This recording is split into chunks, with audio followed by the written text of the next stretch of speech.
up, guys? I'm LQ. This is the LQ Review. Thank you so much for joining me right here at my YouTube channel. This is where we talk about all the geeky, nerdy stuff that we love to talk about. Movies, video games, comic books, and TV shows. And right now, I'm going to give you guys my review of the new Netflix original movie, Good on Paper. Now, this is kind of a romantic comedy. It's about a comic named Andrea, played by Liza Schlesinger? I don't know. I've never heard of her, but apparently she actually is a comic in real life. And Andrea's trying to, not only is she trying to kind of have a career as a comedian, but she's trying to break into Hollywood. And with her weird hours, she has a hard time with any relationships with men that aren't just, surface. And she ends up getting involved with this guy. She ends up getting involved with this guy named Dennis, who is played brilliantly by Ryan Hansen. And she ends up getting involved with him, and he's not the type of guy she normally goes for. She normally goes for guys who are, more fit, more muscular, more handsome. Just, the type. You know the type. And he's more of like a dad bod guy, which is fine, right? Dad bods are in. That's why I have the body that I do, because dad bods are in. But she ends up getting involved with him. Now he, on paper he's great. He's got money. He's nice. He's attentive. Everything that she wants, she has found in him. And the relationship starts to go pretty well, even though he's not the type of guy that she normally goes for. The relationship is going well because of how attentive he is to her and how good he is to her. But as the relationship progresses, she and her friends come to realize that there's some red flags here. There's some stuff here that he's saying that it's not adding up. Stuff that he's saying, he's getting caught in lies. So her and her friend, they end up going on this full-on investigation into Dennis's life to try to determine whether or not he is actually who he says he is. Like I said, I think you can classify this as a romantic comedy, but it's really mean-spirited.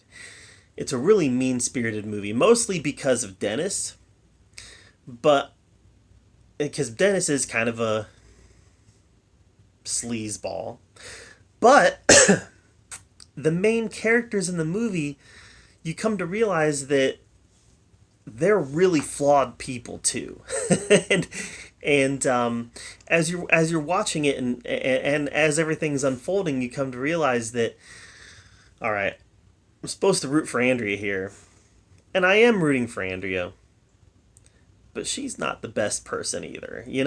She does some stuff at the end of this movie that's very questionable. So it's definitely very mean-spirited for a movie. But it also has some very nice moments there are some moments in this movie that made me laugh out loud, which is a little bit rare for a Netflix comedy. Usually Netflix comedies have fallen on their face for me. I remember that movie Game Over, man? I was so excited about that coming out because I thought it was going to be hilarious. I didn't laugh once. Usually these Netflix comedies, they really fall flat. And this one had a few really good laughs for me. Even though it was very mean-spirited, that's fine. That's fine. The laughs that this movie elicited came in the tone of being a very mean-spirited movie. So it all worked because of that. Everybody cast in this was kind of perfectly cast. They fit their roles perfectly. Like I said, especially the role of Dennis, played by Ryan Hansen. He just knocked it out of the park. He definitely played insecure sleazeball, but I've created this whole facade. He played it down perfectly. It was a very good performance.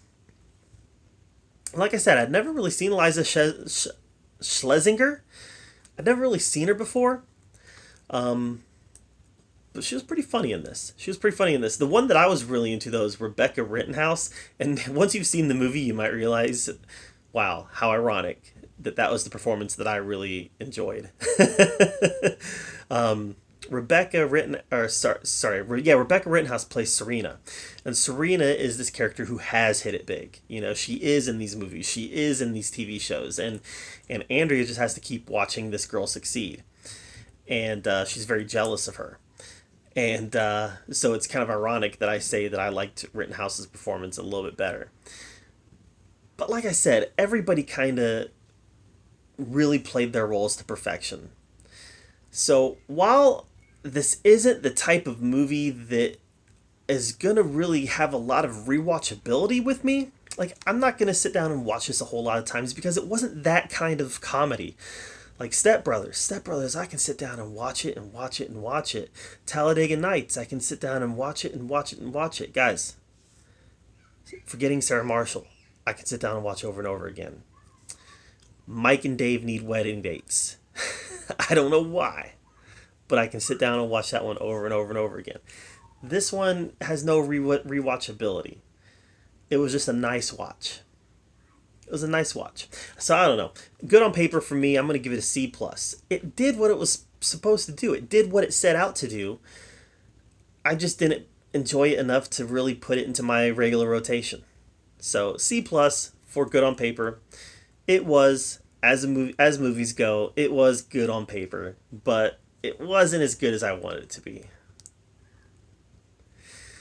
You're welcome.